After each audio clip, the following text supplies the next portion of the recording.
Növbəti 50-ci sualımızın da belə izahına baxaq. Bizə də 0,5 mol yağın tam yanmasına 28,5 mol karbon qazanılıb. Əgər 0,5 mol yağdan 28,5 mol karbon qazanılıbsa, deməli 1 molundan nə qədər alınacaq onu hesablayaq. Onda 28,5-i vururam 2-yə, eləyir 57.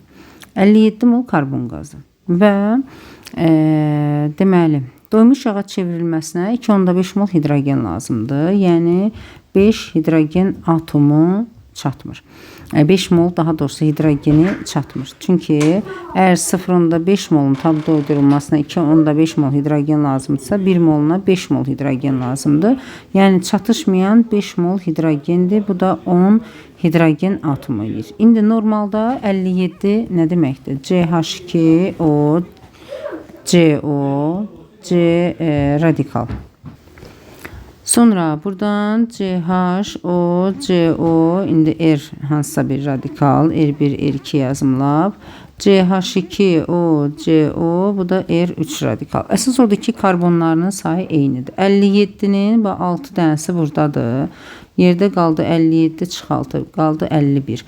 Eyni sayda karbon dediyinə görə deyir karbonları demir, eyni karbon turşusu. Sadəcə ki karbon sayları eynidir. Onda 51'i 3 yerə bölürəm. Burada düşür 17. Deməli hərəsinin 17 dənə karbonu var. 17 C 17. İndi hidrogenləri nə qədərdir? Biz bunu təyin edəcəyik çatışmayan hidrogenimizə görə.